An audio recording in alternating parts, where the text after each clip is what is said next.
Hi, folks. Larry Rolla here. First time I'm doing this on my own without my friend Tommy here. So I guess I'm live. Anyway, if I am live, thank you all for showing up.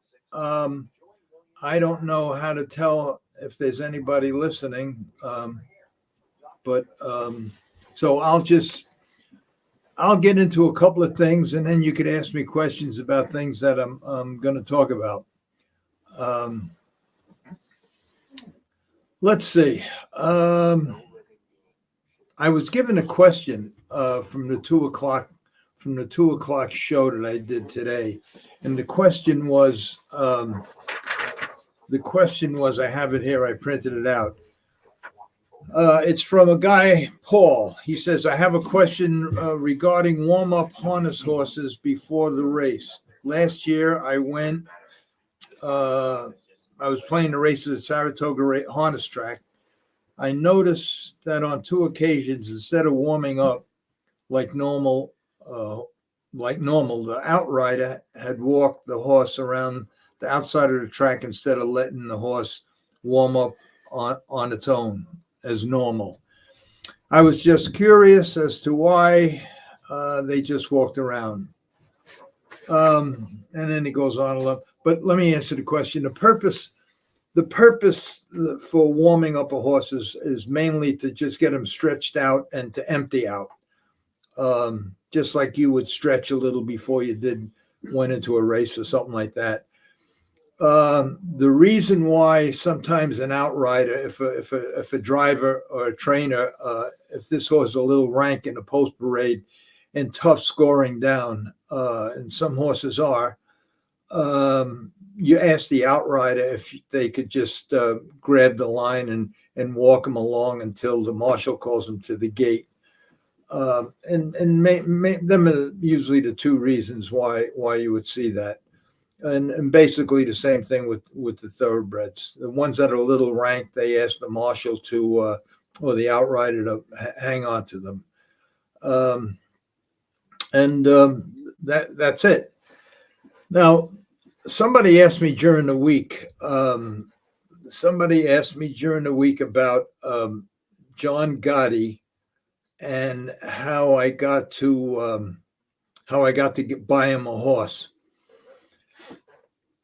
And it happened, I think it was 1973 and 1974. I was at the Brown Derby. It's a nightclub in Brooklyn.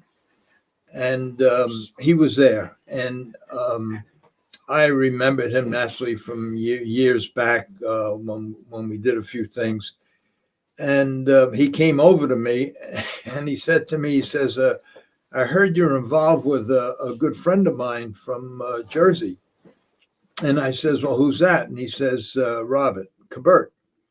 So I says, yes, I am. And he says, how'd you get involved with him? So I told him the whole story. And he says, well, let me see if I could help you with him. And I knew that he couldn't. There was no way that he could help me with him. I mean, unless he was going to pay what I owed. So anyway, we got talking, and he said to me, he says, listen, he says, if you have something that you really like, he says, I know what you're doing. He said, if you have something you really like, then maybe you could help me out. And so we made arrangements that I would call him. And you got to remember, he did me a big favor when we were kids, getting rid of them 3 trailer loads of Cuddy Sark whiskey for me.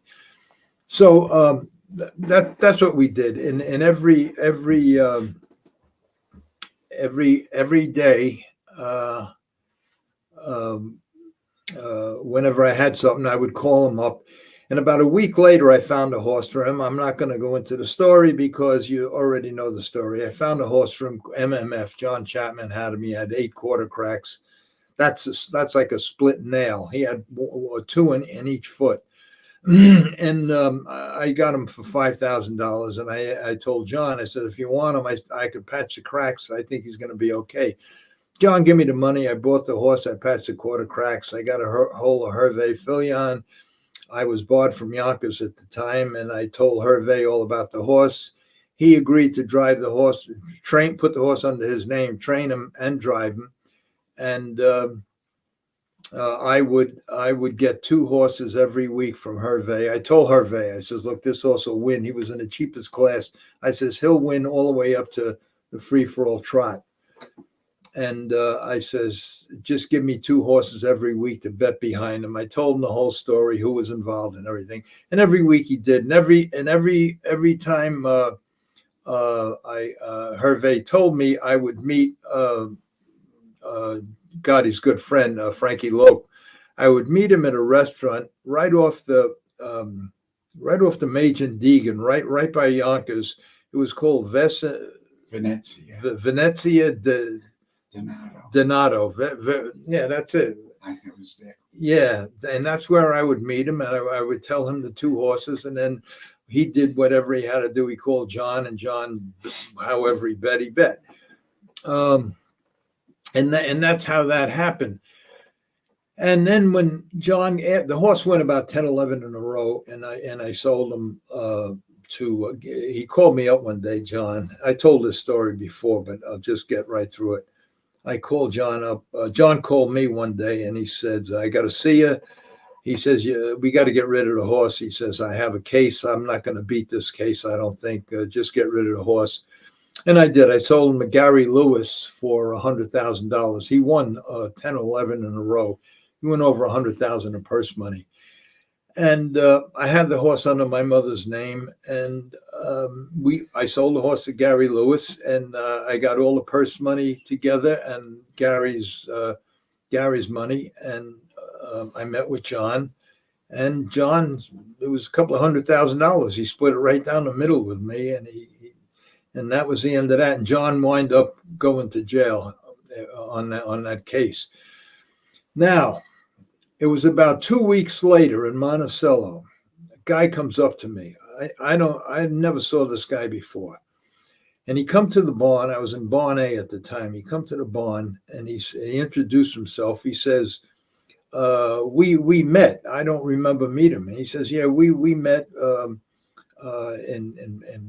the Brown Derby. And he said everything right. And he said, I was the guy that I would bet for John. He would either send me to the track or whatever. And I'd like you to, I know he's away, but if you give me, just keep giving me the information on the races that you're fixing, and I'll make sure that John gets something.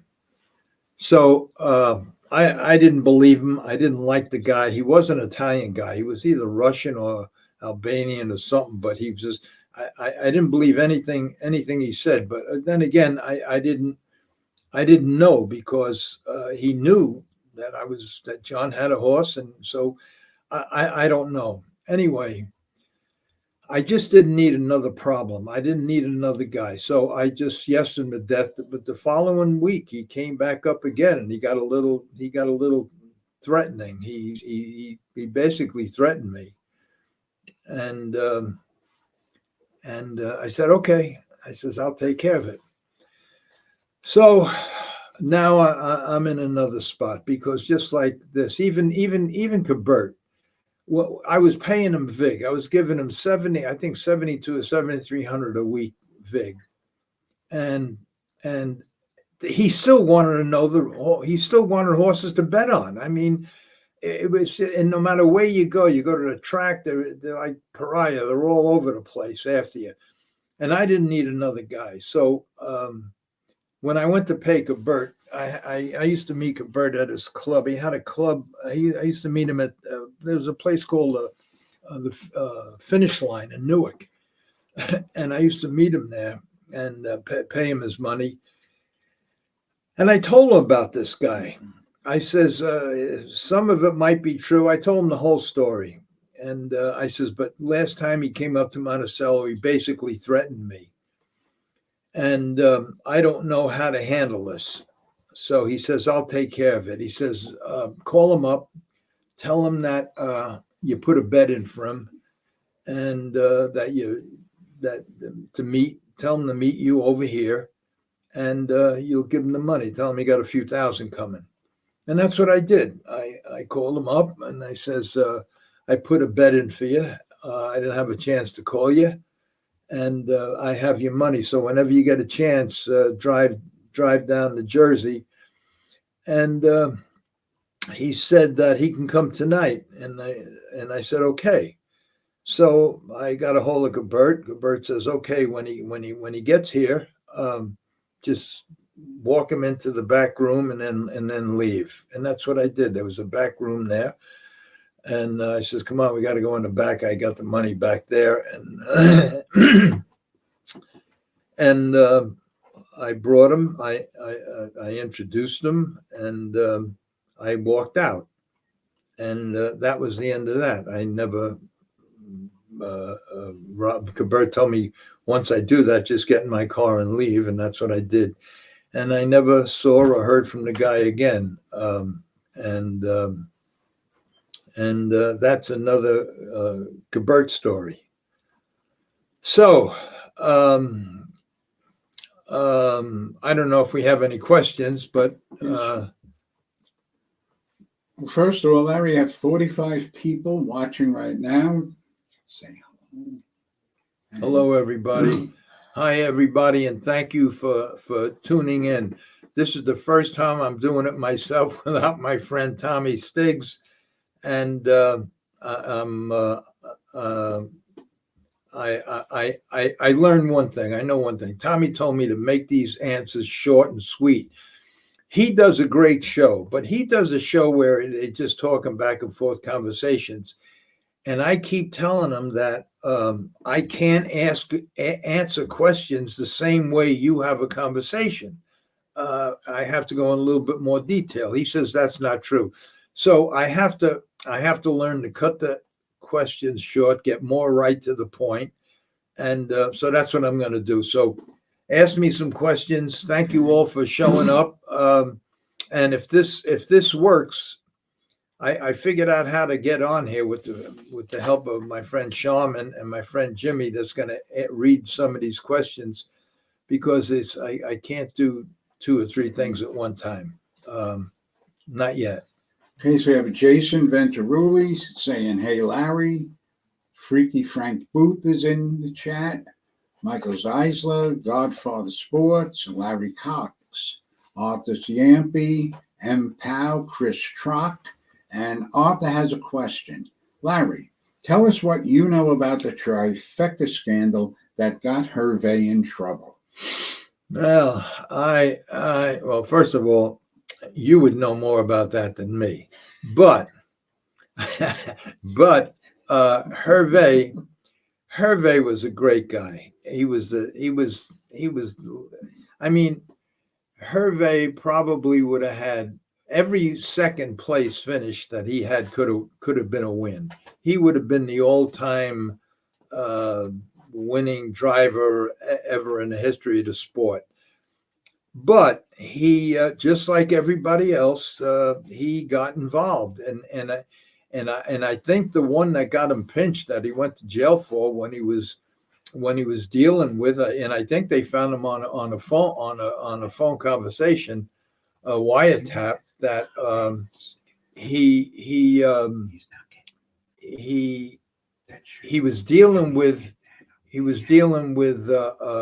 John Gotti's daughter's husband.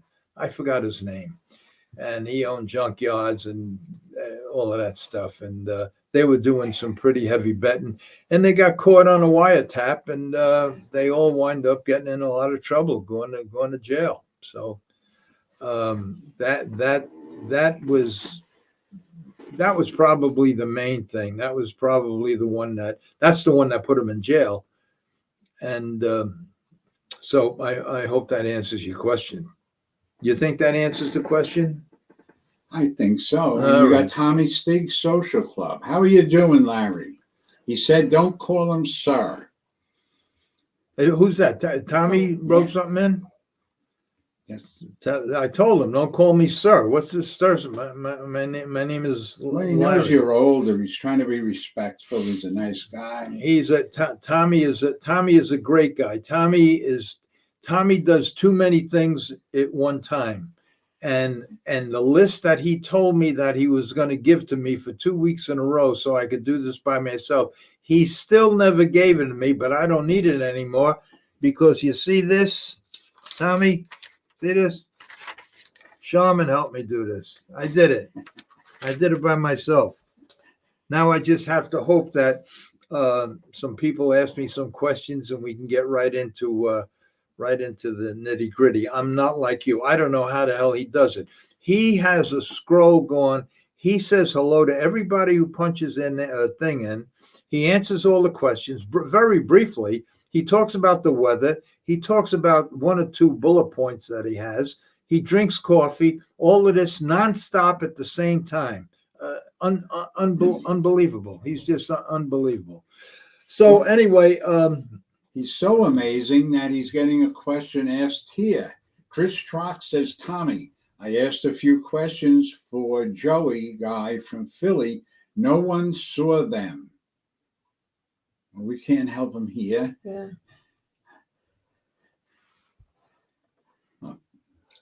anything else? Any Chris, other questions you want me Tommy to tell you? responded to him saying, we will have many more shows. No worries. And what else we got here?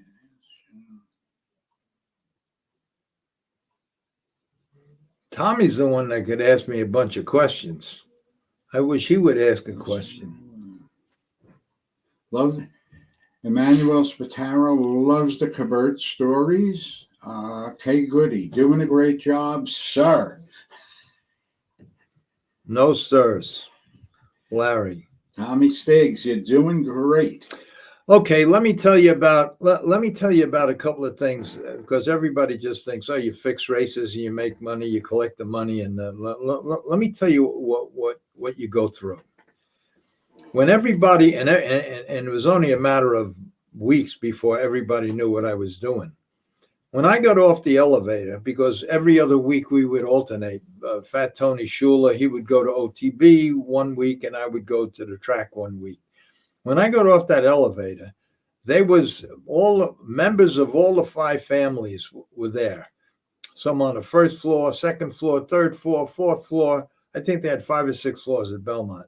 And no matter where I went, they were. But there was one guy that was very, he was very nice to me, but very, very aggressive. And that was Vinny Asado.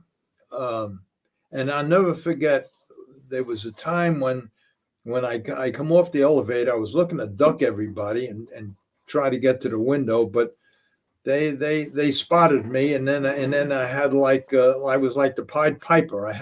I had 50 guys following me, and everybody's asking me. But anyway, Vinny just come right up to me. So what do you got? What do you got? So I told him, and we were online, and there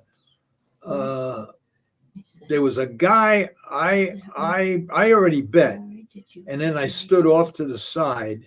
And when I stood off to the side, Vinny was about 3rd or 4th online. And the guy, and he kept yelling at the people, hurry up, hurry up, hurry up. And the guy in front of him fell. He got a heart attack or something. And Vinny just stepped over him. He pushed them forward when the guy in front of that guy bet. After he got done betting, the next guy was on the floor. Vinny just stepped right over him and he bet, and they were loading in the gate, and he just walked away. The poor guy was there, and it was the teller, I think, that called security or something to pick up the guy up. But that's the kind of stuff that that you go through, no matter where you go, how you go. When they knew, you just had to give them information.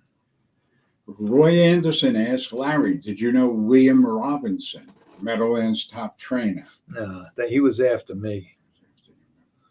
He was after me, but there was I think he just died. Did he really? I think so. I'm not sure. I think he was the guy from Canada, right? Yes, he was. Yeah. I think he just died last week or a couple of weeks ago, but he had quite a run. Cheech Reno. Looking good, Mr. Larry. God bless you. Well, thank you.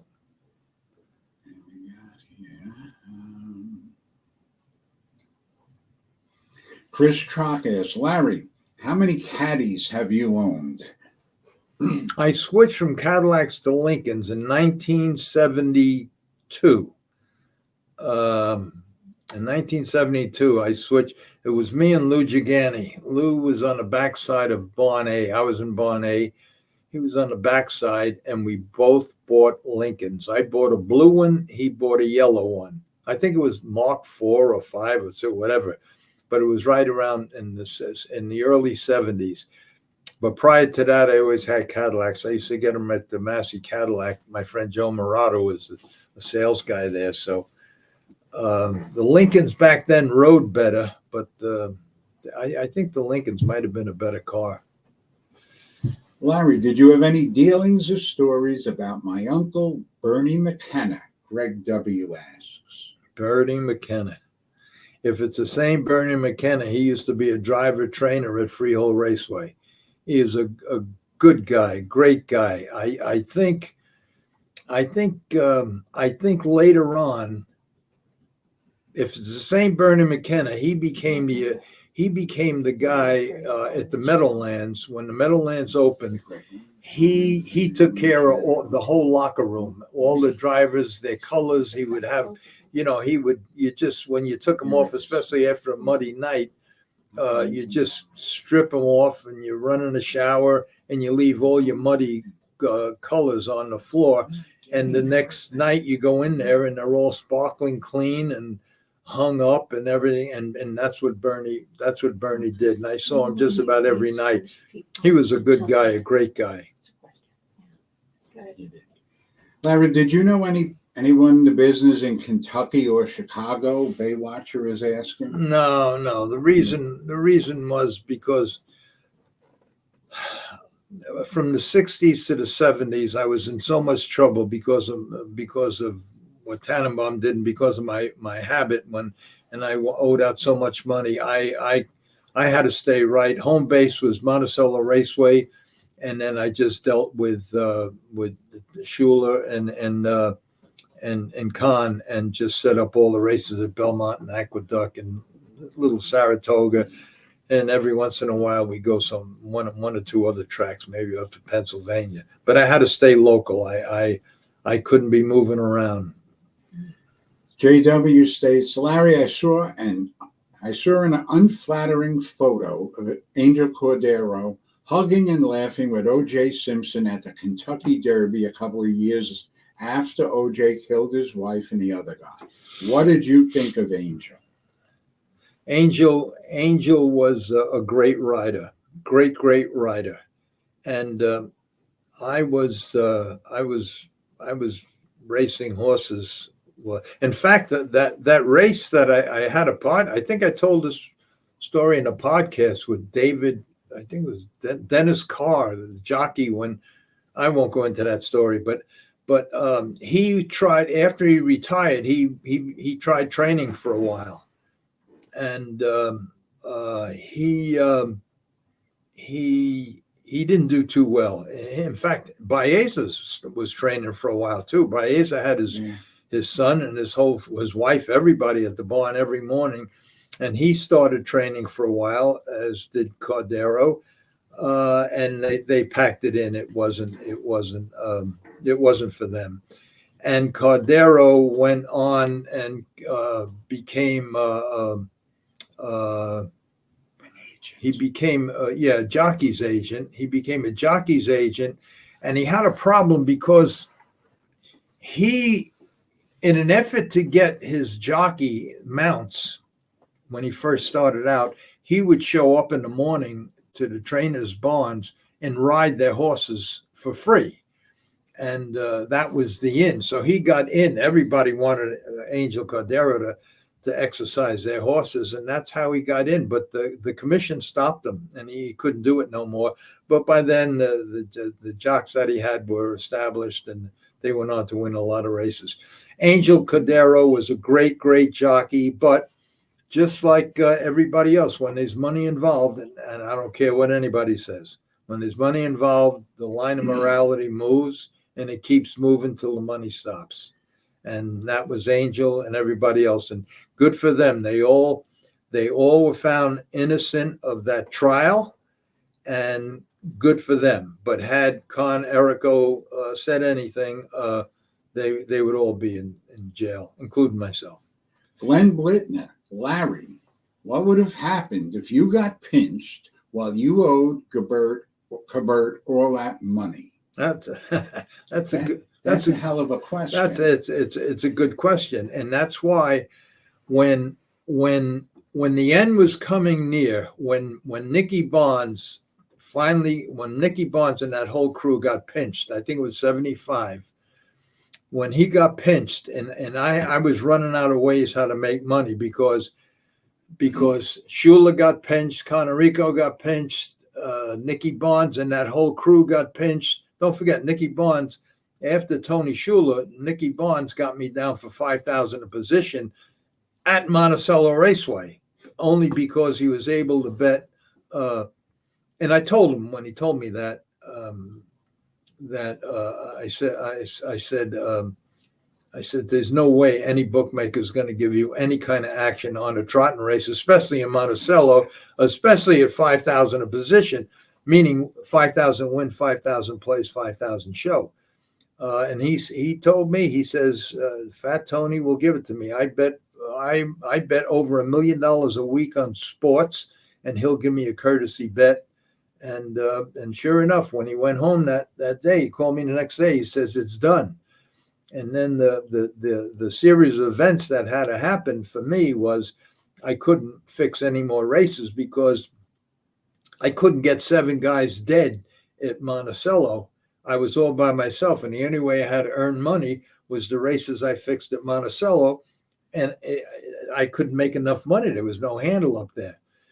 So when Nicky Bonds was able to get me down for $5,000 a position, which we split, he got 25, I got 2,500. What I had to do was I just had to come up with a winner, and how I did that, and I explained that in one of my podcasts. I would just get a hold of the equipment guy, the guy to check the tattoos, give him $1,000 and just say, look, when you get to this horse here, just pass him by because it's not the same horse. And I would put what was equivalent to a $20,000 claimer. I would put him in place of a $3,000 claimer, even though they were condition races, not claiming races. But just to give you an example, I put a much better horse in. And if I had to die a fetlock or something that was white or whatever, I try to make them look as close as I could. And I would win like that. And that went on. We made a lot of money like that. And then 4 months later, he got pinched, and they all went to jail. And it was at that time I went to Cabert, and I says, Bobby, there's no. I says things that I ran out of options. My guys are in jail that did what they did for me at Aqueduct and Belmont, so that's dead. I can't make enough money here, and before I get pinched, because I'm starting to do a lot of stupid things out of desperation, you got to stop the vig and let me give you so much, as much as I could every week, and let it come off the top. And I said, it's been going on more than 3 years. I owe you $380,000, I think it was. I says, and if you add it up, I paid you over $1 million. And I still let whatever I give you from this point on come off the top. And he agreed. And that's how we eventually got even. But I won't get into that. So anyway, that answers that. So if I went to jail, it would have been. He knew, and he got all his money back anyway, 3 times over. Sharman Detoli asked, hi, Larry, you mentioned nickel and dime racetracks. What was the difference of money between Roosevelt Raceway and the smaller tracks? Could you still make a living?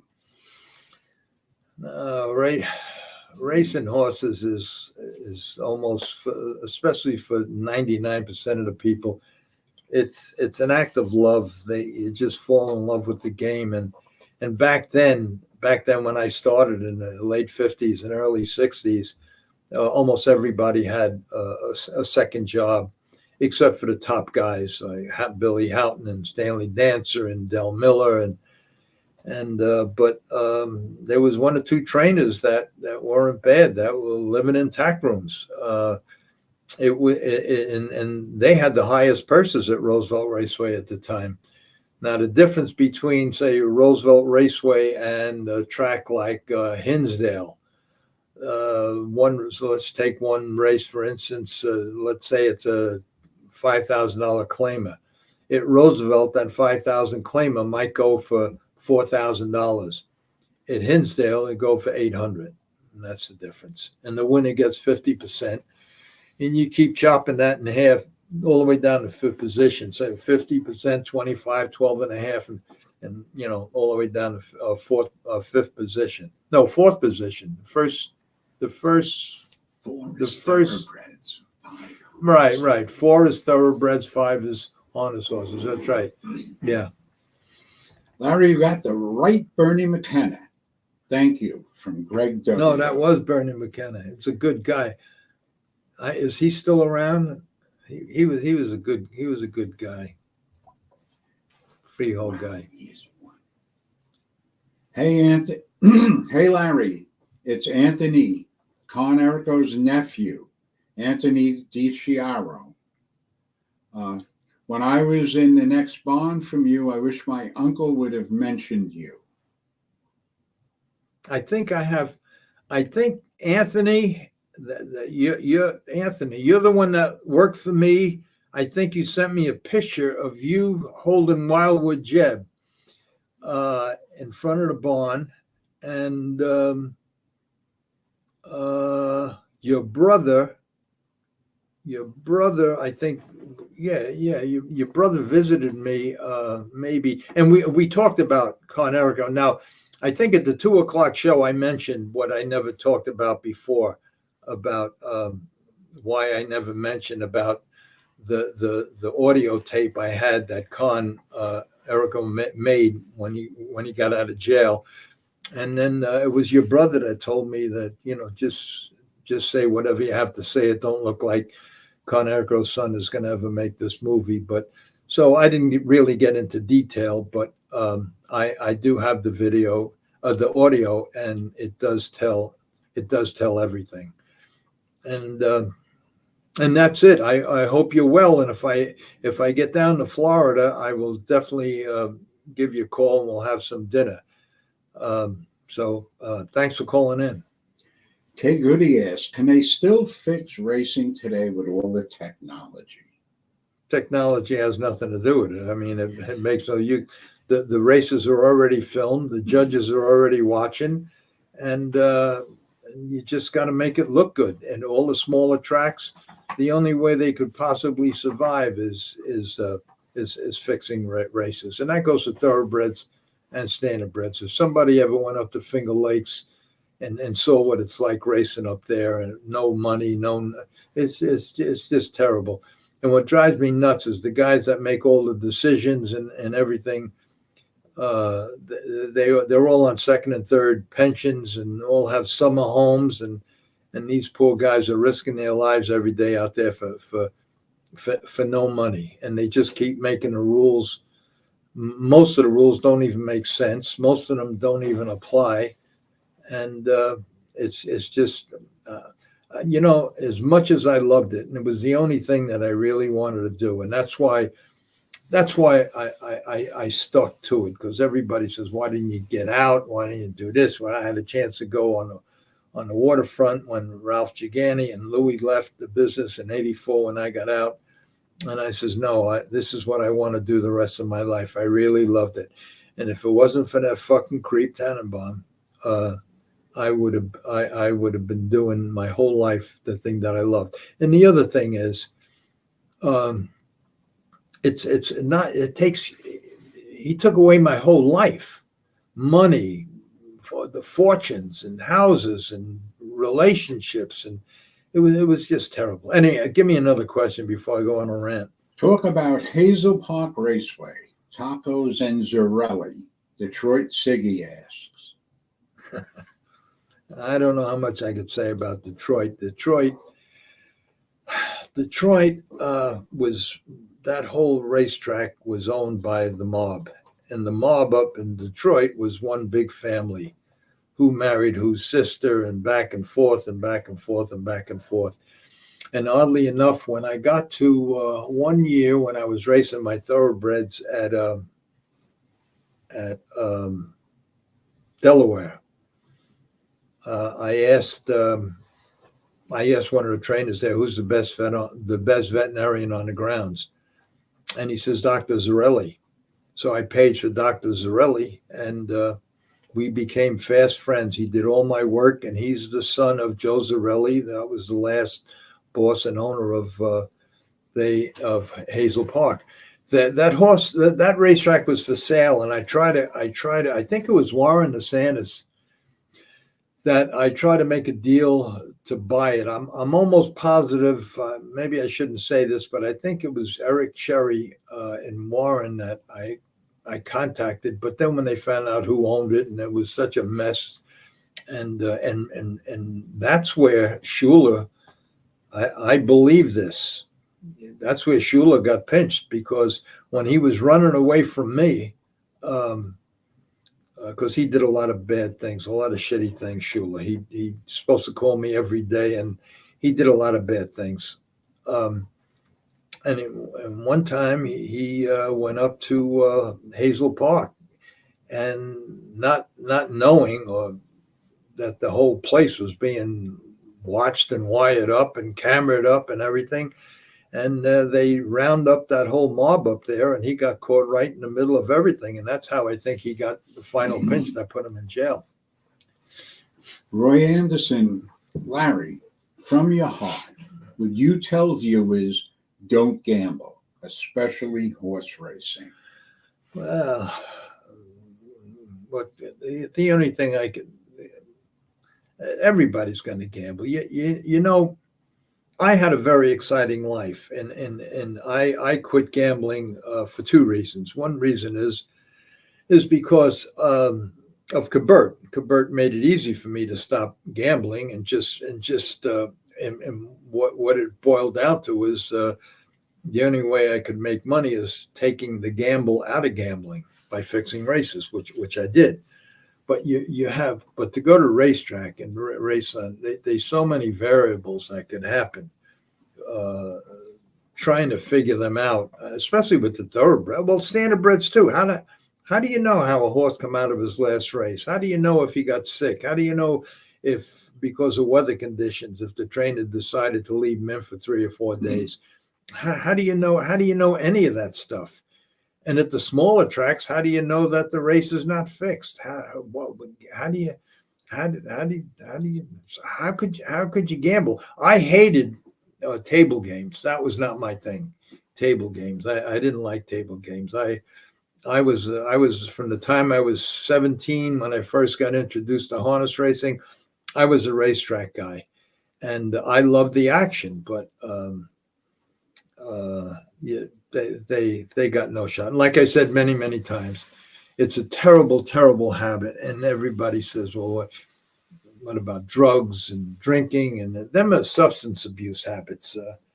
The gambling is a mental. It's a condition. There's more suicides from people, gamblers, than any other addiction. And the when they tell you the bullshit what they have to have, after they make you join all these betting clubs and everything else, and then at the bottom it says if you have a gambling problem, dial 1-800 or whatever.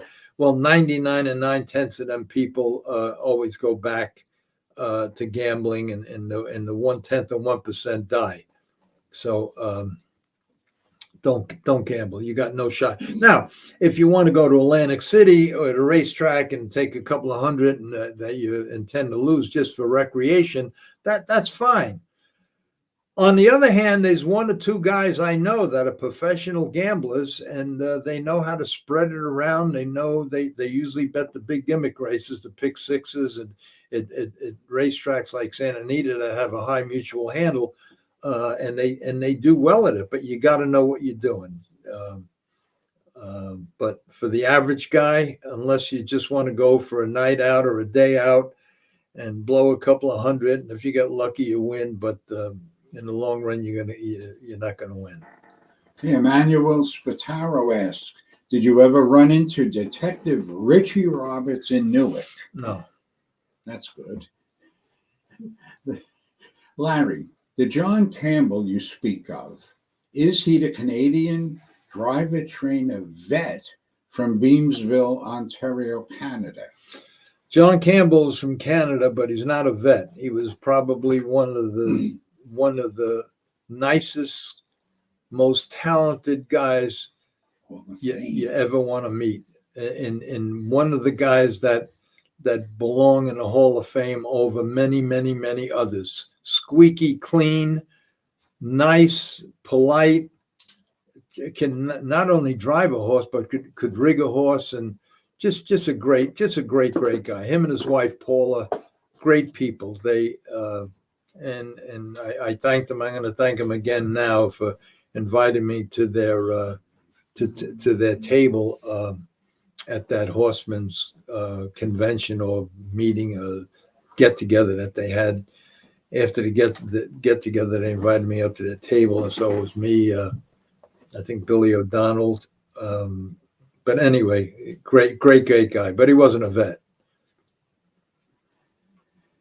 And Tommy Dimes asked, Larry, can you get Rene Poulin on your podcast?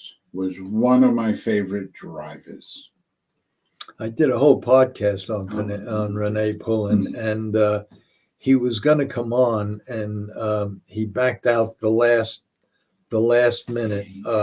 Rene is a great guy, a really good guy, would do anything for anybody, and that got him in trouble a few times. Just a good guy. He's still around. I try to get to see him. He invites me over his house on just about every holiday, and many times I went over, and his daughter cooks a great meal. His wife, in fact, on the podcast, I talk about his wife who died of cancer, and she was a beautiful girl. And he's just a great guy. He's still around. I see him every once in a while, and he got in a bit of a jackpot, and so he's out of the game, and he just plays golf a couple of times a week, and that's it. So, Larry, who do you think is more responsible for the decline of horse racing? Racetrack owners, breeders, or the trainers and jockeys cheating the customers? JW asks.